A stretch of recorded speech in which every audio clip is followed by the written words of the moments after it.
नमस्कार मित्रों, दूरस्थ एवं मुक्त शिक्षा और संस्कृति की आवाज ये है उत्तराखंड मुक्त विश्वविद्यालय का community radio hello Haldwani 91.2 megahertz की फ्रीक्वेंसी पर आप इस रेडियो को सुन पा रहे हैं। चुनाव जागरूकता अभियान चल रहा है आपके अपने रेडियो में और आज छठे एपिसोड पर हम बात कर रहे हैं।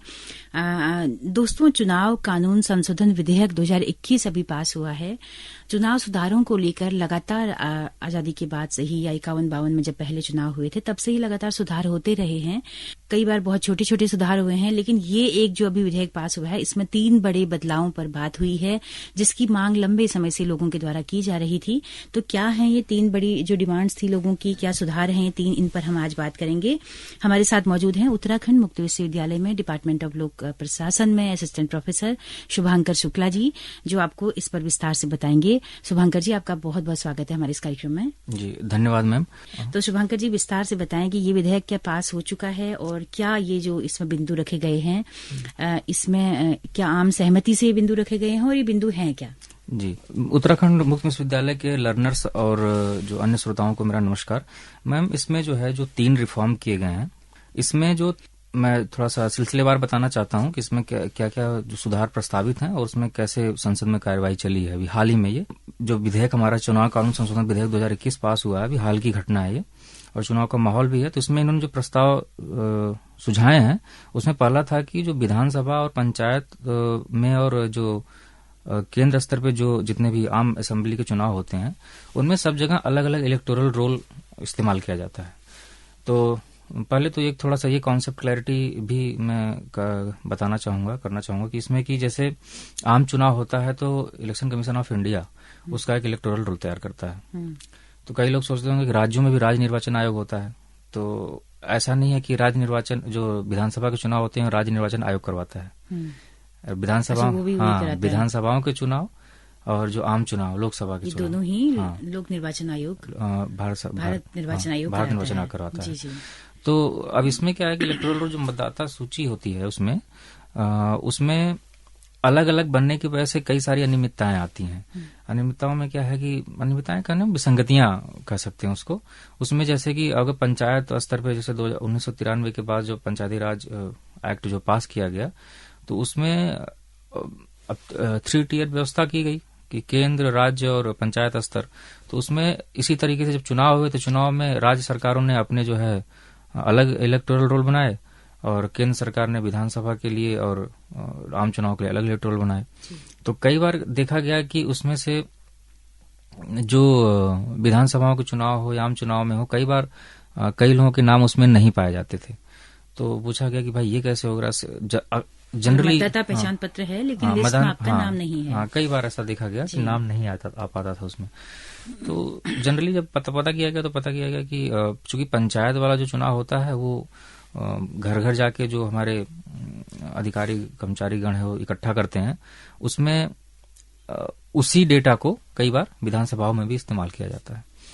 तो अब जब ये निकल के आया तो पता चला कि पंचायत स्तर पे ही सबसे ज्यादा जो है गड़बड़ियां होती हैं। उसमें एड्रेस में गड़बड़ी है, कहीं किसी और चीज में गड़बड़ी है, तो वहां पर पंचायत स्तर वाले निकाले जाते थे तो विधानसभा में जो है वो खामियां पैदा हो जाती थी। किसी का एड्रेस बिगड़ जाता था, कहीं का वोटर कहीं पर है, किसी वार्ड का किसी में है, तो वो वहां पर समस्या पैदा हो जाती थी। तो इसी को लेकर इस सुधार की मांग काफी लंबे समय से चली आ रही है। इलेक्शन कमीशन ऑफ इंडिया ने भी अपने रिकमेंडेशन में कहा है कि भाई ये कॉमन इलेक्टोरल रोल होना चाहिए। सरकार से इस चीज की अपील की है।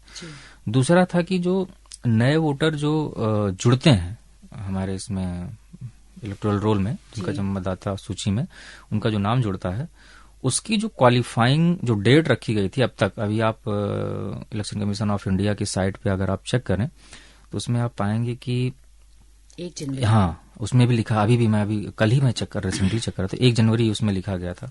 1 जनवरी को ही आप जो है 1 जनवरी को अगर आप 18 वर्ष की आयु पूरी कर चुके हैं और उसके बाद आप अप्लाई कर दीजिए। अगर आप 2 जनवरी से लेके 31 दिसंबर तक आप बीच में अगर 18 वर्ष की आयु पूरी करते हैं और चुनाव होता है तो आप नहीं एक तरह से डिस्क्वालीफाई। और एक बहुत ही जायज मांग थी जो कि ये भी बहुत समय से उठ रही है। तो एक तरह से ऐसा नहीं लग रहा कि ये एक बड़ा एक ब्लंडर जैसा भी था कि आज तक ऐसा क्यों किया था, जबकि नहीं, अब वही मैंने कहा ना कि जैसे कि 1900 पीपुल्स रिप्रेजेंटेशन एक्ट 1950 था तो उससे कुछ जो है चीजें ली गई हैं और कुछ व्यवस्थाएं उसी समय की चली आ रही हैं। कई सारे रिफॉर्म ऐसे हैं जो काफी लंबे समय से नहीं हो पाए हैं। मांगे तो हमेशा उठती रही हैं। तो अब इसमें क्या है ना कि इलेक्टोरल रोल के चेंज करने में एक समस्या है। इसमें संवैधानिक संशोधन का भी मसला जुड़ा हुआ है, जैसे राज्य सरकार ने अपने हिसाब से कर दी है, और उसमें कई सारे एक्ट हैं, राज्य सरकारों के एक्ट हैं, उसमें भी उनको बदलाव करना पड़ेगा, जिससे वो ये कह सकें कि भैया ये जो लोक निर्वाचन आयोग, भारत का लोक निर्वाचन आयोग है, तो वो उसके जो इलेक्टोरल रोल बनाए गए हैं वही हम भी इस्तेमाल करेंगे। अब इलेक्टोरल रोल में समस्या ये है कि कई सारे ऐसे राज्य हैं, जैसे कि उत्तर प्रदेश हो गया, उत्तराखंड हो गया, मध्य प्रदेश हो गया, केरला हो गया, उड़ीसा हो गया, असम हो गया, नागालैंड हो गया, इवन JNK हो गया, ये सब ने अपने अपने इलेक्शन के दौरान अपने पंचायतों में, वार्डों में जो करवाते हैं, इलेक्टोरल रोल अपने बनाते हैं। तो इससे क्या है ना कि एक तरह से साम्यता नहीं बन पा रही है, कोऑर्डिनेशन नहीं बन पा रहा, तो इसलिए ये मांग बार बार उठ रही है। और सुधार अगर होगा तो कौन करेगा? वो संसद करेगी। तो इस वजह से चीजें काफी लंबे समय से। इसको अगर हम थोड़ा सा और समझने की कोशिश करें कि जब पंचायती चुनाव होते हैं, नगर निकाय के चुनाव होते हैं, तो वहां पर जो मतदाता सूची बनती है वो वहां के क्या लोकल लोग बनाते हैं उसे, लोकल अधिकारी जिसे हम कहेंगे। वहां पर क्या होता है कि भारत निर्वाचन आयोग क्या त्रिस्तरीय पंचायतों के लिए भी लागू होता है?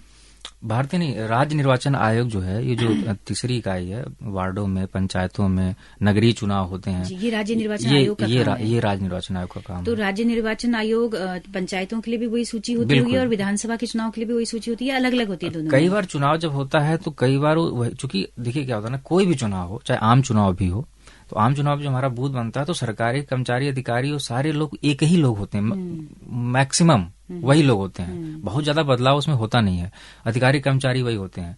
तो चूंकि वही सारे जो है विधानसभा वाले भी करवा रहे हैं लोग, वही पंचायतों में भी हैं, चूंकि जो बेसिक इकाई एक तरह से हालांकि माना जाता है सब में एक ही माना है कि 18 साल हाँ है। तो वो उनके ऊपर होता है कि जो सूची उनको अपने हिसाब से सही लगती है उस समय या काफी करेक्ट लगती है, वो उसको अप्लाई कर देते हैं। कई बार वो आम चुनाव अगर मान लीजिए हाल में आम चुनाव हुआ है, तो उनको लगा होगा भाई अभी चुनाव निपटा है तो इलेक्टोरल रोल बढ़िया है, तो इसी को अडॉप्ट कर लेते हैं, जिसको भारत सरकार का जो निर्वाचन आयोग है ना, निर्वाचन आयोग, भारत का निर्वाचन आयोग, उसके जो सेंट्रल उसकी सूची ले लेते हैं।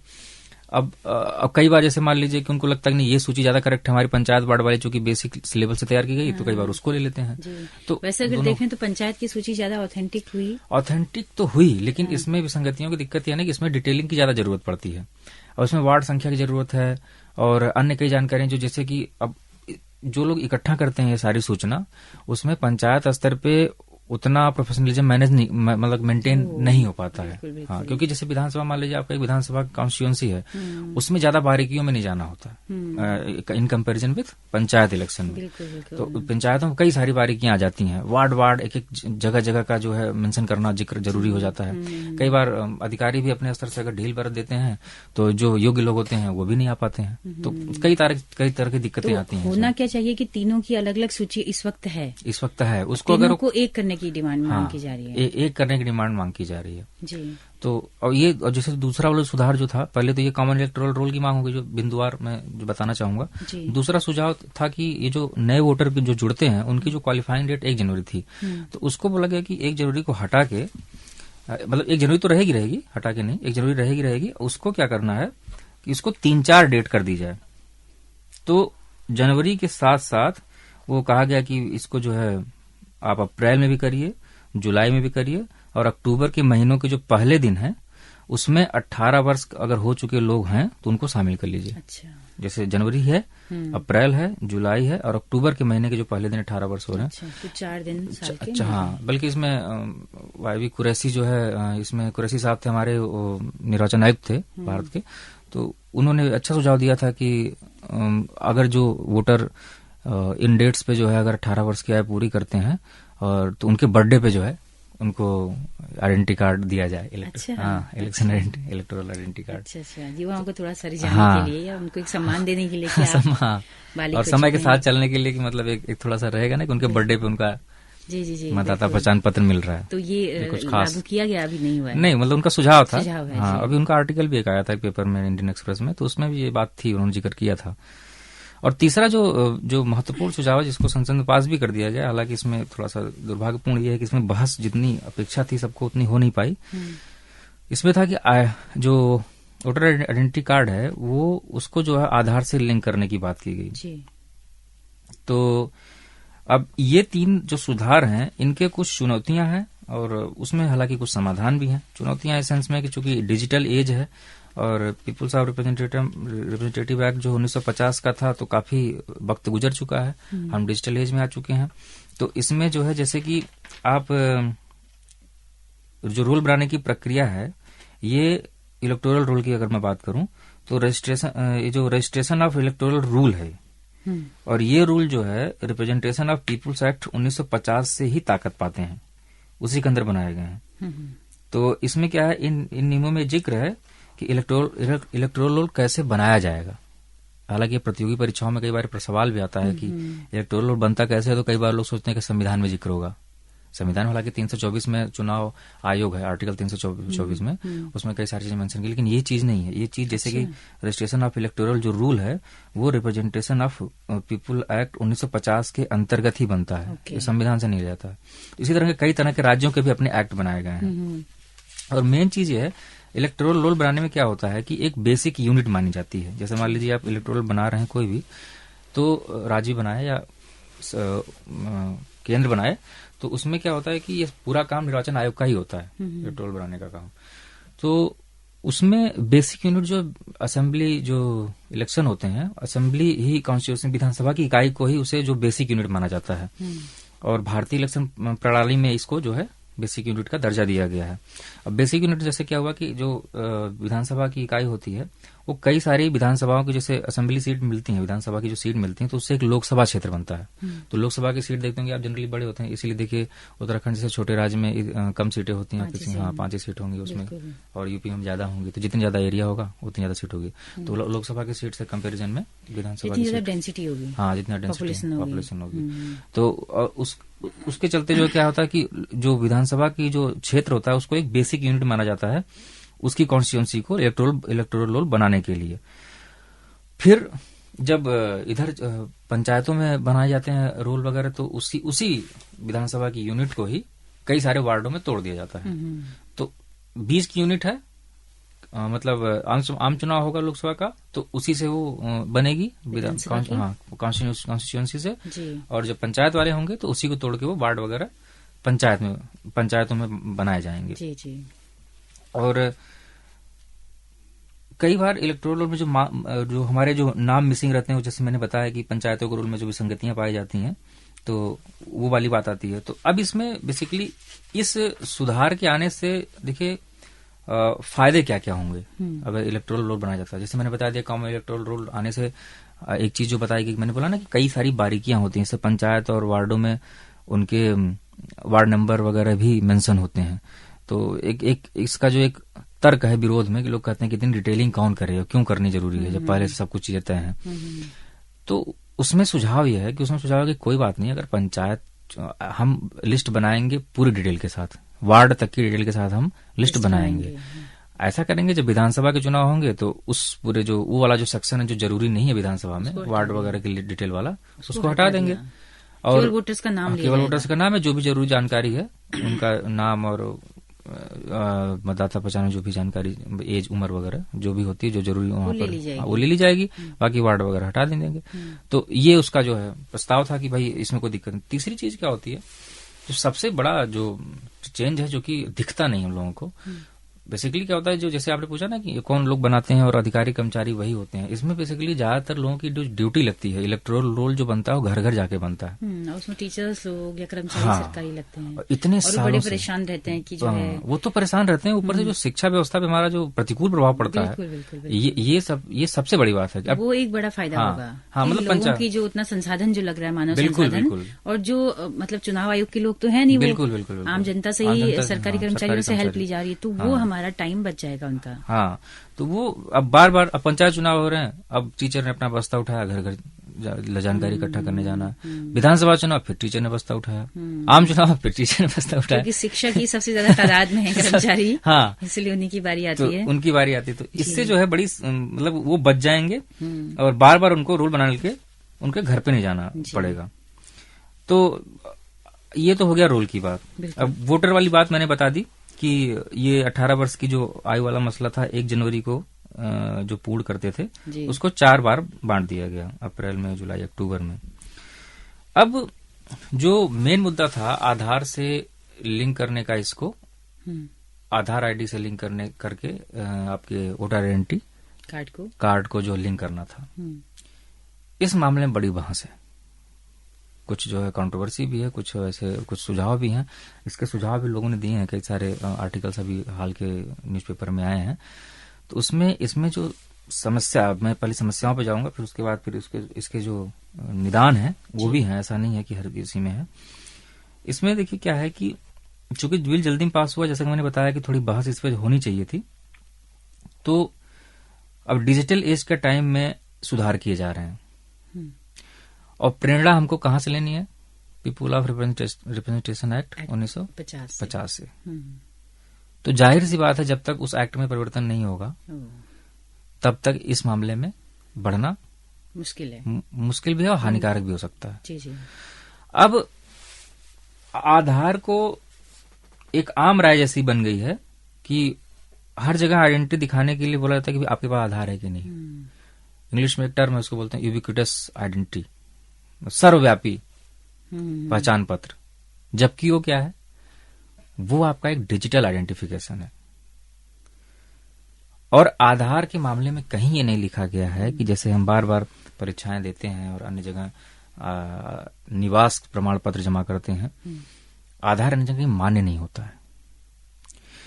उसमें क्या होता है कि आधार डिजिटल आइडेंटिटी के साथ साथ जो है केवल ये तय करता है कि आप अगर किसी जगह रह रहे हैं, उसमें कुछ दिन भी निर्धारित है, 182 दिन। हाँ, और इसमें ये होता है कि अगर कोई भी रेजिडेंट 182 दिन किसी पते पर रह ले और उसका वो उचित प्रूफ दे सके तो उसको मान लिया जाता है कि वहां का निवासी है। हाँ, और आधार की आइडेंटिटी काफी जो है, जिसे बोल सकते हैं कि काफी प्रोग्रेसिव कह सकते हैं, और काफी बढ़िया। इसमें एक सुझाव ये था, जो लोग कई सारे लोगों को शायद न पता हो, आधार में ये था कि जैसे आप मान लीजिए कि आप डॉक्टर हैं या समाज सेवी हैं और आपको लगता है कि समाज का कोई हिस्सा मार्जिनलाइज्ड है, तो आप उस मार्जिनलाइज्ड सेक्शन के व्यक्ति को एक इंट्रोड्यूसर सिस्टम बनाया गया था आधार में।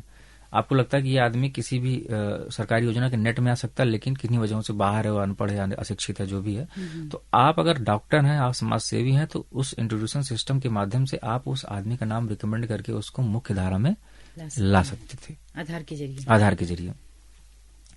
अब तो ये ऑप्शन ऐड है उसमें? हाँ, आधार में बहुत शुरू से ही है। अच्छा। आधार जब बनाया गया तो शुरू से ही है। अब UIDAI उसकी जो आधार की अथॉरिटी है वो सरकार का एक डिपार्टमेंट है। अब वो सरकार का डिपार्टमेंट है और इलेक्टोरल रोल कौन बनाता है? निर्वाचन आयोग बनाता है। तो निर्वाचन आयोग ने कहा कि अगर हम लिंक कर देते हैं और ये एक यूबिक्विटस आइडेंटिटी कार्ड की तरह से यूज होता है, आपको फोन का सिम लेना है तो आप जो आधार दीजिए, आपको डायरेक्ट बेनिफिट ट्रांसफर की कोई स्कीम लेनी है तो आप आधार दीजिए, आपको जो है राशन की दुकान पे जाना है तो आप आधार दीजिए। मतलब छोटे से लेकर बड़ा कोई भी काम हो, कोई आप बैंक में जाएंगे आपको आधार देना है। तो इससे क्या हो रहा है कि अब आपकी जो ये आइडेंटिटी इतनी जगहों पे बटी हुई है। इलेक्शन कमीशन ऑफ इंडिया का कहना है कि हमें निष्पक्ष होना ही जरूरी नहीं है, निष्पक्ष दिखना भी जरूरी है। कैसे? UIDAI जो आधार की अथॉरिटी है वो है सरकार का एक डिपार्टमेंट। अब सरकार के डिपार्टमेंट से अगर हम जोड़ते हैं उस पूरे इलेक्टोरल आइडेंटिटी कार्ड को, कोई भी सरकार हो, तो एक तरह से आपके पास सबकी प्रोफाइलिंग आती है। आप किसी की प्रोफाइलिंग कर रहे हैं तो निजता के अधिकार के तहत जो इतने सारे कानून अभी हाल ही में आए हैं, उसमें भी कई सारे जो कानून है कि आपको डेटा कलेक्ट कैसे करना है, उसमें भी कई सारे नियम है। तो वो नियम भी इस बात की जो है वो नहीं देते हैं, आज्ञा नहीं देते हैं कि आप किसी की प्रोफाइलिंग इस तरीके से करो जिस तरीके से आधार में हो रही है। समस्या क्या है? समस्या यह है कि अभी तक ये कोई तय डेटा नहीं है कि आधार जो है फर्जीवाड़े या डुप्लीकेशन को रोकने में आधार ने मदद की है। ऐसा कोई डेटा नहीं है, ना तो इलेक्शन कमीशन ऑफ इंडिया के पास है, ना ही भारत सरकार के पास है। और अभी हाल ही में कुछ हैकर्स वगैरह का भी अभी मामला हुआ था जिसमें कि आधार पे कई सारे सवाल भी उठे थे। तो इससे क्या हो रहा है कि तो जब ये विधेयक पास हुआ है तो निर्वाचन आयोग के पास क्या उसके बाद ये गया है, क्या जाता है? क्योंकि निर्वाचन आयोग से जुड़ा हुआ मसला है। हाँ, मसला तो है, देखिए हाँ, मसला तो है, लेकिन क्या है ना कि ये विधेयक पास करना और उसको कानून बनाना केवल और केवल संसद के हाथ में है। और संसद में देखिए सारी पार्टियां हैं, सारी पार्टियों को ये कहना पड़ेगा और ये समर्थन जुटाना पड़ेगा। और उसमें वर्तमान सत्ता में जो पार्टी है उसके पास जो है, हमारे पास जो बहुमत है। हाँ, तो तब निर्वाचन आयोग जो कह रहा है कि हमें दिखना भी चाहिए निष्पक्ष, और ये नहीं दिख रहा है, तो उसका क्या रोल है फिर यहाँ पर? वो नहीं, तो अभी बात ये अधूरी है मेरी। अच्छा। दिखना चाहिए तो अब देखिए, अब ऐसा हम नहीं कर सकते कि जो है कि अब ये अगर आधार से जोड़ने की बात कही गई है तो सरकार ने उसमें वॉलंटरी सेक्शन छोड़े हैं कि आप वॉलंटियर होके भी आधार, कई लोग तो ऐसे भी हैं जिन्होंने आधार भी नहीं बनवाया, अभी तक भी नहीं बनवाया। हाँ, नहीं बनवाया तो सरकार, हाँ, सरकार ने कहा कोई दबाव नहीं दे रहे हैं, हाँ। आप आधार बनवाओ ना बनाओ। और सरकार ने इस बात की भी जो है बात लेकिन की, इतनी जगह मांगा जाता है कि लोग बाध्य होकर फिर बनाते हैं। एग्जैक्टली, वो तो बात है, क्योंकि नुकसान उनका है। हाँ, वो तो है, वो तो कहानी है। लेकिन सरकार ने नियम के तौर पे ऐसा कुछ नहीं बनाया है कि आप मजबूर हैं, आधार बनवाना पड़ेगा और आप मजबूर हैं कि आपको जोड़ना पड़ेगा। सरकार ने इस पर बाध्यता नहीं दी, बल्कि अपनी तरफ से उन्होंने बोला भी है कि इसमें कोई बाध्यता नहीं है, अगर कोई नहीं जोड़ना चाहता तो। जी जी। अब संशय इस पे भी है और आगे भी ये भी इस पे बात अभी देखनी भी जरूरी है कि आगे जो है, अगर मैं कहूं कि मैं आधार को जो है अपने इलेक्टोरल आईडी कार्ड से नहीं जोड़ना चाहता, तो मेरे लिए आप क्या व्यवस्था कर रहे हैं, अब ये देखना है वो कैसे होता है। क्योंकि जैसे कई बार ऐसा होता है कि आप मान लीजिए कि आपके पास आइडेंटिटी कार्ड है, इलेक्टोरल आइडेंटिटी कार्ड, और उसमें आप जो है आप वोट देना चाहते हैं, तो अब उसके कई सारे फॉर्म बने हैं, कई जगह है फॉर्म, अभी एग्जैक्टली मुझे याद नहीं आ रहा, form number 7, form number 6, form number 9, ऐसे करके बनाए गए हैं अलग तरह। तो इसमें भी व्यवस्था की जाएगी, ऐसा नहीं है। अच्छा। लेकिन व्यापकता में देखा जाए तो सरकार का यही कहना है कि जोड़ने से ये है। तो ये अभी विधेयक पूरी तरह से पास हुआ नहीं है, ये वाला राष्ट्रपति के इसमें अभी नहीं, आधार वाला अभी तक की जो सूचना भी राष्ट्रपति की शायद नहीं हुए हैं। जी जी जी। लेकिन अभी ये तीसरा वाला बिंदु, इसको तो पास कर दिया गया जी। और अगर लिंक हो जाता है वोटर आईडी से आधार कार्ड, तो निर्वाचन आयोग हो सकता है कि कुछ अपना अलग स्टेप ले। हाँ, अभी बताएंगे तो आगे मेरे पास कुछ सुझाव भी हैं जो लोगों ने, अच्छा, जिन लोगों ने इसको क्रिटिसाइज किया है उन्होंने कई सारे सुझाव भी दिए हैं जी। कि सुझाव हालांकि कम है, लेकिन उन्होंने बोला है कि देखिए सोल्यूशन तो ये नहीं है कि हम वही प्रागैतिहासिक काल में पीछे चले जाएं। अब जैसे मैंने आगे बोला, तो बढ़ना है, हाँ, डिजिटल के हिसाब से हमें चलना ही है, तो ऐसे ही चलना है कि जिसमें निजता का अधिकार भी हनन ना हो। उसमें ये ना, जैसे कि अब डिजिटल में क्या है कि जैसे मैं कल भी एक एपिसोड में मैंने बताया था कि जो अभी भी अमेरिका में बैलेट सिस्टम चल रहा है, फ्रांस जर्मनी ने इस पे आपत्ति जताई थी कि ईवीएम सही नहीं है, ईवीएम को लेकर दुनिया भर में विवाद था, लेकिन भारत ने ईवीएम चलाया और भारत ने ही फिर ईवीएम को और दुरुस्त करने के लिए वीवीपैट लेके आए। वीवीपैट में क्या है कि आप चुनाव, अगर आप मतदान कर रहे हैं, हाँ, कांच की दीवार होती है, पर्ची आती है और उसमें गिर जाती है, अब गिरने लगी, पहले देते थे अब उसमें गिर जाती है, तो आपको पता है आपने जो वोट डाला है वो उसी व्यक्ति को गया है। तो अगर हमारे पास विवाद आए हैं तो हमने विवादों के लिए कदम भी उठाए हैं। अब वीवीपैट से तो कई सारी चीजें सुनिश्चित की गई हैं।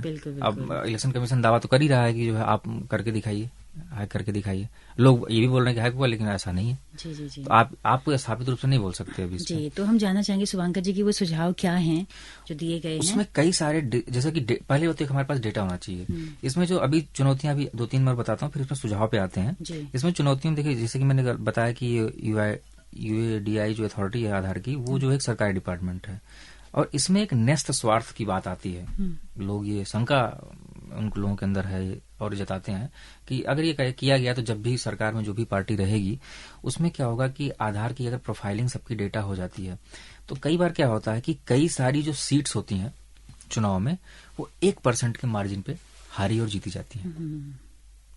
इलेक्शन कमीशन ऑफ इंडिया ने खुद कहा है कि ये ऐसा कई सीटों पे होता है जहां पर 1% के मार्जिन से उम्मीदवार जीतते और हारते हैं। अब उनमें ये शंका और ये भय जताया जा रहा है कि अगर ऐसा होता है तो मान लीजिए कि जो भी सत्ताधीश पार्टी रहेगी उसमें, ये सत्ताधीश रहे जो भी लोग रहेंगे, तो उसमें 1% लोगों के लिए क्या पता वो जो अगर उनके पक्ष में वोट नहीं पड़े सत्ता दल के पक्ष में, तो हो सकता है कि उनके लिए वो कई सारे जो है लाभकारी योजनाएं और कई सारे लुभावने वादे उनको उस क्षेत्र में डाल के उन वोटर को प्रभावित कर दें। क्योंकि उनके पास डेटा है। हाँ, उनके पास डेटा आ गया कि अच्छा 1% लोगों ने फलाने पार्टी को, किसी पार्टी को वोट नहीं दिया, तो वो एक तरह से टारगेटिंग हो जाएगी। ये से न्यस्त हित बोलते हैं, जिसे निहित स्वार्थ इसमें है, ये वाला खतरा है। तो इसकी लोग बताते हैं, जो लोग अन्य लोग क्रिटिसाइज कर रहे हैं इस पे ये बता रहे हैं। और ऐसे कोई सबसे बड़ी बात तो ऐसा कोई ऑडिट नहीं है कि जिसमें इलेक्शन कमीशन ऑफ इंडिया या यूएडीआई बोल सके ये जो डेटा इतना लिया जाएगा, जो कि आइडेंटिटी, मैंने जैसा कि पहले बताया कि ये सर्वव्यापी एक तरह से पहचान का एक प्रूफ है। अगर कहीं से इस लिंकिंग का डेटा अगर लीक हो गया तो इस पे कुछ श्योरिटी नहीं है। अभी इस पे न तो कोई आश्वस्त किसी ने किया है, न तो इलेक्शन कमीशन ने किया है, न तो भारत सरकार ने किया है। तो ये एक खतरा, बड़ा खतरा है। तो इसमें और जैसे 1% का जैसे मतलब अब इसमें हम सुझाव पे बात करना चाहेंगे। सुझाव पे देखिए, क्रिप्टोग्राफी की एक टेक्निक आई है जो है डिजिटल युग में। अब जैसे बार बार आप सुनते होंगे कि ऐसे मान लीजिए कि आप व्हाट्सएप पे मैसेज कर रहे हैं तो आप सोचते हैं कि आप ही जो है उस मैसेज को देखें, दूसरा कोई बीच में ना देखे। व्हाट्सएप जैसे कंपनी है वो बार बार दावा करती है कि व्हाट्सएप पे जो भी मैसेज किए जाते हैं दो लोगों के बीच में केवल और केवल वही देखते हैं, इवन कंपनी के आदमी भी नहीं देख पाते। हालांकि इसमें भी विवाद है लेकिन है, क्रिप्टोग्राफी तकनीक ऐसी है। तो क्रिप्टो करेंसी एक कॉन्सेप्ट आया, तो क्रिप्टो करेंसी में ब्लॉकचेन मेथड है। तो ब्लॉकचेन मेथड में क्या होता है कि कोई चीज कहीं से ऐसी प्रोग्रामिंग होती है, कहीं से वो डेटा वगैरह एंट्री करके उस इनक्रिप्ट कर दिया जाता है, और उसके बाद वो आदमी स्वयं जिसने इनक्रिप्ट किया है वो खुद उसको डिकोड नहीं कर सकता। एक तरह से प्रोग्रामिंग करके उसको बिगाड़ देना। फिर आपको खुद ही नहीं समझ में आया कि ये प्रोग्राम जो मैंने बनाया ये इसमें क्या क्या किया गया होगा। तो क्रिप्टोग्राफी का एक टेक्निक है जिससे कि डेटा को सुरक्षित किया जा सकता है और सुरक्षित होता है। अब क्रिप्टो करेंसी के मामले में कई लोग पैसे वैसे लगाते हैं तो बोलते हैं कि ये सुरक्षित है, तो वो अपने हिसाब से अप्स एंड डाउन मार्केट होता रहता है। उसमें बहुत ज्यादा जैसे बोल सकते हैं कि काफी हद तक एक तरह से आश्वस्त मिलती है इस चीज की कि जो आपका डेटा है और जो आपकी जो डिटेल है वो बाहर जाने की संभावना बहुत ही कम है। तो एक ये किया जा सकता है। ये किया जा सकता है। प्लस चुनाव आयोग भी कई सारे सुधारात्मक कदम उठा सकता है, जैसे कि लोगों ने ईवीएम पे सवाल उठाया तो वीवीपैट आ गया। तो ऐसे जैसे ये चीजें अप्लाई होती जाएंगी तो उससे रिलेटेड कई सारे चीजें नहीं निकलते। और सबसे ज्यादा जो व्यापक बदलाव की जरूरत है वो जो पिछले पुराने कानून है, रिप्रेजेंटेशन एक्ट वगैरह के हैं, उसमें जो निजता के कानून है, उन सब चीजों को इसकी जो है इसमें साम्यता के साथ, कोऑर्डिनेशन के साथ इसमें बदलाव करने की जरूरत है। जी तो ये है पूरा इसका। जी, तो शुभंकर जी काफी अच्छे तरीके से आपने उन तीनों बिंदुओं पर प्रकाश भी डाला जो सुधार किए गए हैं और सुझाव भी दिए जिसमें विवाद हो रहे हैं कि क्या किया जाना चाहिए। तो मुझे लग रहा काफी बातचीत हो चुकी है इस मुद्दे पर।